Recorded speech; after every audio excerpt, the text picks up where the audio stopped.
C'est un plan parfait. Dans la nuit du 11 juin 1962, 3 prisonniers s'évadent d'Alcatraz. Ils atteignent la rive de la baie de San Francisco et pénètrent dans l'eau glacée. Presque 50 ans plus tard, on connaît pratiquement tous les détails de cette incroyable évasion, sauf un. Les fugitifs se sont-ils noyés dans la baie ou ont-ils survécu à l'évasion? L'agence des US Marshals est toujours sur l'affaire et de nouveaux indices surprenants sont en train de redonner une deuxième vie à l'enquête sur les mystérieux évadés d'Alcatraz.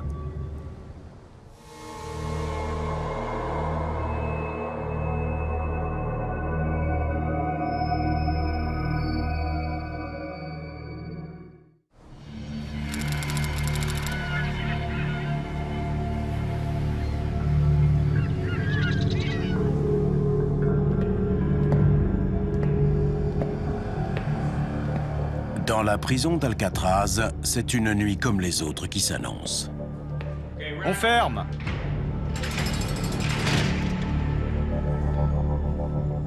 Tout est calme. En ordre.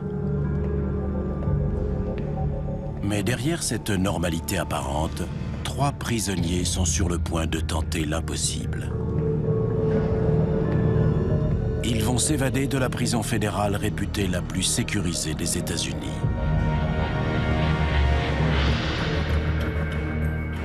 Une forteresse menaçante qui s'élève dans la baie de San Francisco.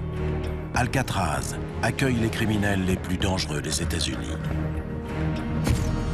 C'est là qu'Al Capone et Machine Gun Kelly ont purgé leur peine de prison.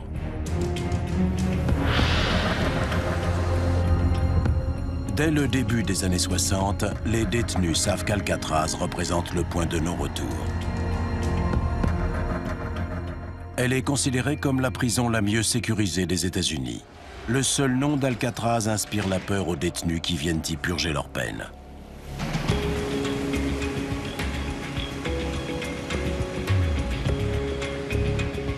Pat Mahoney est un ancien gardien de la prison d'Alcatraz. C'est également lui qui pilotait le bateau chargé de transporter le personnel et les prisonniers entre Alcatraz et San Francisco. Pour les gardiens comme Mahoney, ce qui fait d'Alcatraz une forteresse dont il est quasiment impossible de s'évader, c'est l'eau. Les eaux glacées de la baie représentent la dernière ligne de défense. À l'intérieur, il y a un gardien pour 3 prisonniers. Dehors, des murs hérissés de barbelés et des miradors entourent la prison. Une zone de 200 mètres, interdite à la navigation, encercle la forteresse. C'est cette sécurité renforcée qui a valu à Alcatraz d'être surnommé le Rocher.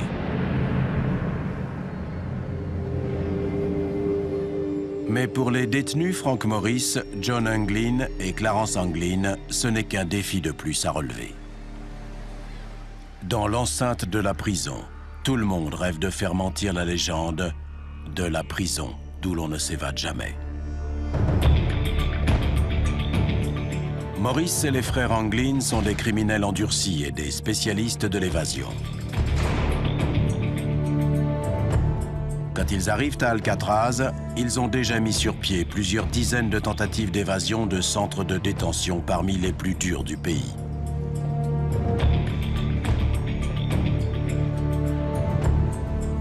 Mais réussiront-ils à s'évader du plus dur de tous? Ils vont passer le plus clair de leur journée à chercher un moyen de sortir. Ils échafaudent un plan d'évasion en se basant sur un seul point faible. Un vieux ventilateur situé sur le toit du bloc B n'est pas scellé dans le béton comme les autres. En démontant le conduit, un prisonnier pourrait se glisser dans le passage jusqu'au toit.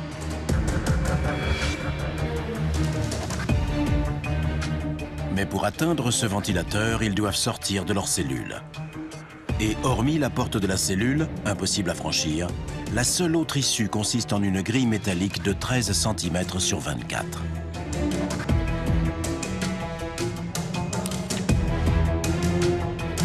Derrière cette grille se trouve un couloir par lequel passent de nombreux tuyaux et autres conduits et qui mènent directement au ventilateur. En passant par la grille,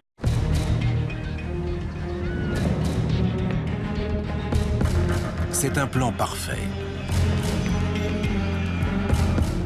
Dans la nuit du 11 juin 1962, 3 prisonniers s'évadent d'Alcatraz. Ils atteignent la rive de la baie de San Francisco et pénètrent dans l'eau glacée.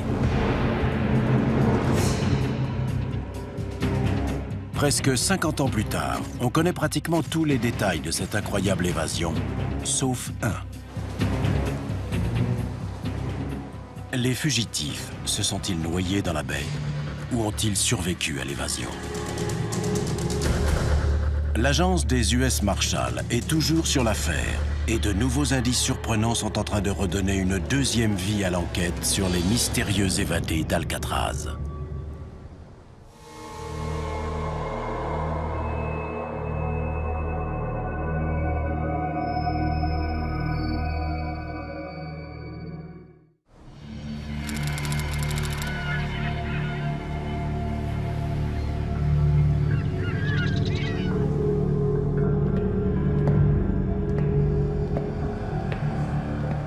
Dans la prison d'Alcatraz, c'est une nuit comme les autres qui s'annonce. On ferme!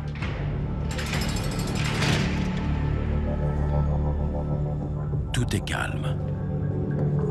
En ordre. Mais derrière cette normalité apparente, 3 prisonniers sont sur le point de tenter l'impossible. Ils vont s'évader de la prison fédérale réputée la plus sécurisée des États-Unis.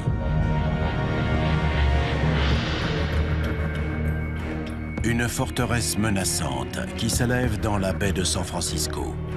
Alcatraz accueille les criminels les plus dangereux des États-Unis. C'est là qu'Al Capone et Machine Gun Kelly ont purgé leur peine de prison.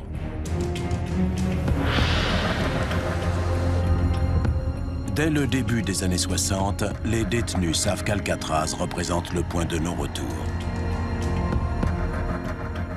Elle est considérée comme la prison la mieux sécurisée des États-Unis. Le seul nom d'Alcatraz inspire la peur aux détenus qui viennent y purger leur peine.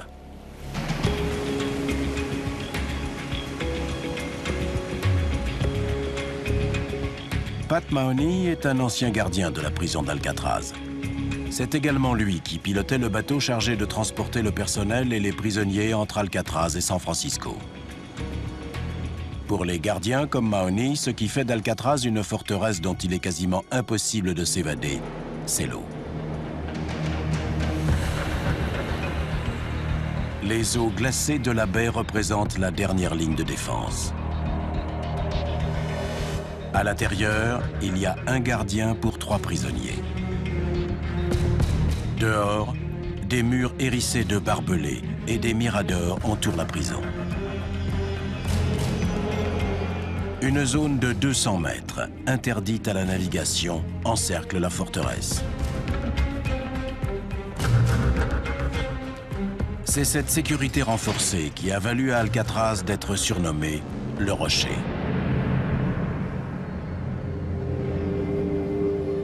Mais pour les détenus Frank Morris, John Anglin et Clarence Anglin, ce n'est qu'un défi de plus à relever. Dans l'enceinte de la prison, tout le monde rêve de faire mentir la légende de la prison d'où l'on ne s'évade jamais. Morris et les frères